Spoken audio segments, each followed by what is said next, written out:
Good morning students. Stereo chemistry के आज के लेक्चर में आप सभी का स्वागत है। आज हम ऑक्जेम्स और साइक्लोएल्केन्स के ज्योमेट्रिकल समावेता ज्योमेट्रिकल आइसोमेरिज्म के बारे में पढ़ेंगे। Geometrical isomerism in oximes and cycloalkanes. Oximes कौन से कंपाउंड होते हैं? देखिए, जहाँ N और C कार्बन और नाइट्रोजन के बीच में डबल बॉन्ड होता है, उन कंपाउंड्स को हम ऑक्सिम कंपाउंड्स कहते हैं और ये ज्योमेट्रिकल आइसोमेरिज्म दर्शाते हैं। ज्योमेट्रिकल आइसोमेरिज्म के लिए दो कंडीशंस मैंने आपको बताई थी, दो शर्तें बताई थी। एक तो सिंगल बॉन्ड के अराउंड रोटेशन रिस्ट्रिक्ट होना चाहिए और दूसरा जो दोनों डबल बॉन्ड से जुड़े हुए एटम्स हैं उनकी संयोजकताएं, उनकी वैलेंसीज डिफरेंट ग्रुप्स के साथ अटैच्ड होनी चाहिए। अब यहाँ कार्बन के साथ नाइट्रोजन जुड़ा हुआ है और नाइट्रोजन एक ट्राइवेलेंट एटम है। इसकी दो वैलेंसीज तो कार्बन के साथ जुड़ी हुई हैं। अब इसकी सिर्फ एक वैलेंसी फ्री बचती है, तो इस एक वैलेंसी को ही हमको यूज़ करके यहाँ ज्यामितीय समावेता को समझना होगा। देखिए, नाइट्रोजन के साथ जो एक वैलेंसी है उससे जो भी ग्रुप या एटम जुड़ा हुआ है वो कार्बन से जुड़े हुए स्मॉलर ग्रुप की तरफ अगर है तो उसको हम सिन कहेंगे। यहाँ जब भी मैं स्मॉलर और हायर ग्रुप कहती हूँ तो वो सीक्वेंस रूल के अकॉर्डिंग होता है। हमने आपको अनुक्रम नियम बताया था और अनुक्रम नियम में मैंने आपको बताया था कि हम हायर ग्रुप किसे कहते हैं और लोअर ग्रुप किसे कहते हैं, ज़्यादा प्रायिकता वाला ग्रुप किसे कहते हैं और कम प्रायिकता वाला ग्रुप किसे कहते हैं। एटॉमिक नंबर के बेसिस पे हम ग्रुप्स की प्रेफरेंस का ऑर्डर डिसाइड करते हैं। जिसकी ज़्यादा एटॉमिक नंबर है उसको हम बड़ा ग्रुप कहते हैं और जहाँ एटॉमिक नंबर कम है उसको छोटा ग्रुप कहते हैं। और ये एटॉमिक नंबर किसका देखना होता है? कार्बन से जो डायरेक्टली अटैच्ड एटम होता है उसका एटॉमिक नंबर हमको देखना होता है। फिर से आइए ऑक्सिम्स के ऊपर। नाइट्रोजन के साथ जो ग्रुप जुड़ा हुआ है वो अगर कार्बन के साथ जुड़े हुए छोटे ग्रुप की तरफ है, स्मॉलर ग्रुप की तरफ है, तो उस कंपाउंड को हम सिन कंपाउंड कहते हैं। और अगर वो स्मॉलर ग्रुप से अपोजिट डायरेक्शन में है तो उसको हम एंटी कहते हैं, एंटी कंपाउंड। यहाँ पे सिन और एंटी सिस और ट्रांस के समरूप हैं। ज्योमेट्रिकल आइसोमेरिज्म जब हमने एल्कीन्स का किया था तब सेम ग्रुप अगर सेम तरफ होते थे तो उसको हम सिस कहते थे, सेम ग्रुप अपोजिट डायरेक्शन में होते थे तो उसे ट्रांस कहते थे। ऑक्सिम्स में हम सिस की जगह सिन और ट्रांस की जगह एंटी यूज़ करते हैं। एग्जाम्पल लेके इस चीज़ को समझिए। सबसे पहले ऑक्सिम होते क्या हैं? किसी भी एल्डिहाइड या कीटोन का जब हम NH2OH के साथ रिएक्शन कराते हैं तो H2O का एक मॉलिक्यूल बाहर निकल जाता है और हमको ऑक्सिम मिलते हैं। अगर एल्डिहाइड होता है तो कार्बन की एक वैलेंसी H के साथ हमेशा अटैच्ड होगी और इसको हम एल्डॉक्सिम बोलेंगे। और अगर यहाँ कार्बोनिल कंपाउंड एक कीटोन होता है तो उसे हम कीटो ऑक्सिम बोलते हैं। पहले हम एल्ड ऑक्सिम के बारे में बात करेंगे। एल्डिहाइड और NH2OH हाइड्रोक्सिल अमीन के बीच में जो रिएक्शन होता है उससे बनते हैं एल्ड ऑक्सिम। यहाँ देखिए, ये एक एल्ड ऑक्सिम है। C के साथ R और H जुड़ा हुआ है और N के साथ ये वाला OH, N के साथ ये OH जुड़ा हुआ है। अब N के साथ जो OH जुड़ा है वो इस कार्बन के हाइड्रोजन की तरफ अगर है, सेम डायरेक्शन में है, तो उसको हम सिन एल्डॉक्सिम कहते हैं।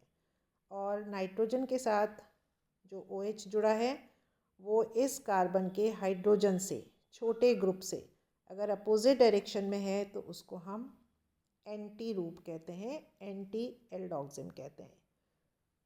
नाइट्रोजन का ग्रुप छोटे ग्रुप की तरफ सिन, नाइट्रोजन से जुड़ा हुआ ग्रुप कार्बन के छोटे ग्रुप से अपोजिट डायरेक्शन में, तो उसको हम एल्डॉक्सिम कहते हैं, एंटी एल्डॉक्सिम कहते हैं। ये बात हुई एल्डिहाइड और हाइड्रोक्सिल एमीन के बीच रिएक्शन से जो कंपाउंड बनते हैं एल्डॉक्सिम उसकी। जो कीटो ऑक्सिम्स होते हैं वो भी सिन और एंटी आइसोमेरिज्म दिखा सकते हैं।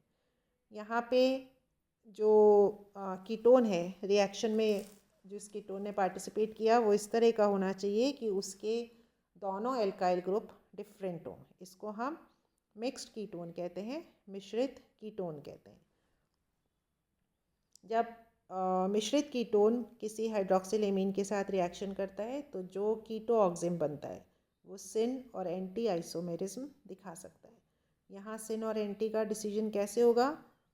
देखिए, नाइट्रोजन के साथ जो OH जुड़ा है वो अगर इस कार्बन से जुड़े हुए छोटे ग्रुप की तरफ है तो इसको हम सिन कहते हैं, और अगर छोटे ग्रुप से अपोजिट डायरेक्शन में है तो उसको हम एंटी कहते हैं। यहाँ फिर से छोटे और बड़े ग्रुप का डिसीजन सीक्वेंस रूल से होना है। सीक्वेंस रूल में मैंने आपको समझाया था, ये कार्बन यहाँ 2 कार्बन से ही जुड़ा हुआ है, तो कार्बन कार्बन का एटॉमिक नंबर सेम है, तो इस बेसिस पे हम छोटे और बड़े ग्रुप का डिसीजन नहीं कर सकते। नेक्स्ट आइए, इस वाले कार्बन से कौन से 3 ग्रुप्स जुड़े हुए हैं? तो इस कार्बन से 2 हाइड्रोजन्स जुड़े हुए हैं और एक CH3 ग्रुप जुड़ा हुआ है। इस कार्बन से तीनों हाइड्रोजन जुड़े हैं। यहाँ 3 हाइड्रोजन है और यहाँ कार्बन से एक C और जुड़ा हुआ है, इसलिए हम इसको बड़ा ग्रुप कहते हैं। तो यहाँ दोनों छोटे ग्रुप एक तरफ, इसलिए ये सिन है, और छोटे ग्रुप अपोजिट डायरेक्शन में है। यहाँ मतलब छोटा ग्रुप और OH अपोजिट डायरेक्शन में है, तो इसको हम एंटी कीटो ऑक्सिम कहते हैं। मैंने आपको एल्डोक्सिम और कीटो ऑक्सिम के बारे में बताया। अब हम पढ़ेंगे सब्स्टिट्यूटेड साइक्लोएल्केन्स। प्रतिस्थापी साइक्लोएल्केन भी ज्योमेट्रिकल आइसोमेरिज्म दिखाते हैं।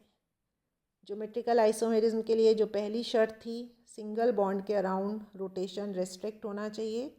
यहाँ डबल बॉन्ड तो नहीं होता साइक्लो एल्केन्स के अंदर, लेकिन क्योंकि रिंग होती है तो रिंग की वजह से रोटेशन संभव नहीं होता, तो रेस्ट्रिक्टेड रोटेशन यहाँ पे होता है। इस वजह से ये ज्योमेट्रिकल आइसोमेरिज्म दिखा सकते हैं। यहाँ दूसरी कंडीशन वही रहनी चाहिए, जो कार्बन्स हैं उनसे जुड़े हुए दोनों ग्रुप्स डिफरेंट होने चाहिए, तभी ज्योमेट्रिकल आइसोमेरिज्म पॉसिबल है। तो यहाँ देखिए, ये है साइक्लोप्रोपेन। साइक्लोप्रोपेन में इन दोनों कार्बन से जो ग्रुप जुड़े हुए हैं वो अलग है। यहाँ कार्बोक्सिलिक, यहाँ हाइड्रोजन, इधर कार्बोक्सिलिक, इधर हाइड्रोजन। तो जब दोनों कार्बोक्सिलिक एक ही तरफ हैं तो उसको हम सिस कहते हैं। जब सेम ग्रुप अपोजिट डायरेक्शन में है तो उसको हम ट्रांस या विपक्ष कहते हैं। तो इस तरह से साइक्लोएल्केन्स भी ज्योमेट्रिकल आइसोमेरिज्म दिखा सकते हैं। आज हमने ऑक्सिम्स और साइक्लोएल्केन्स में ज्योमेट्रिकल आइसोमेरिज्म के बारे में पढ़ा। लास्ट हमारा टॉपिक है ऑक्सिम्स का EZ नॉमेनक्लेचर कैसे करें।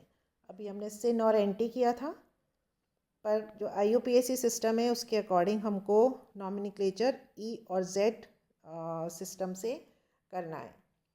यहाँ बात को अच्छे से समझिए। जो नाइट्रोजन का OH है, यहाँ फिर से अनुक्रम नियम हमको देखना है। नाइट्रोजन का OH जब छोटे ग्रुप की तरफ होता है उसको हम E कहते हैं। ये सिन से अलग हो गया, ध्यान दीजिए। सिन में हमने देखा था कि OH H की तरफ था तो हम उसको सिन कहते थे। यहाँ OH छोटे ग्रुप की तरफ अगर है तो उसको हम कहेंगे E, और अगर OH छोटे ग्रुप से अपोजिट डायरेक्शन में है तो उसको हम कहेंगे Z। Z ethyl methyl keto oxime. Opposite direction में है तो वो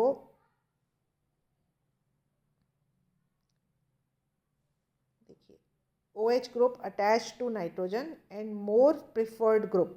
अब हम बात कर रहे हैं मोर प्रिफर्ड ग्रुप की।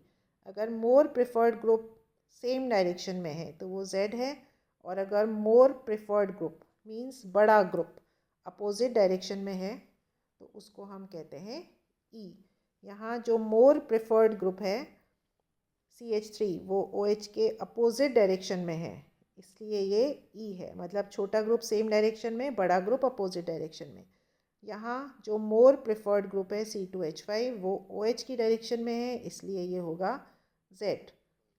सेम यहाँ पे देखिए, कार्बन से H जुड़ा है, C6H5 जुड़ा है। C6H5 मोर प्रिफर्ड ग्रुप है, ज़्यादा अधिक प्रायिकता वाला ग्रुप है और वो OH की डायरेक्शन में है, इसलिए हम इसको कहेंगे Z बेंजलडॉक्सिन।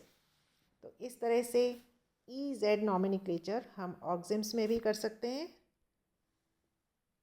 और ये सिन और एंटी से थोड़ा सा फ़र्क है।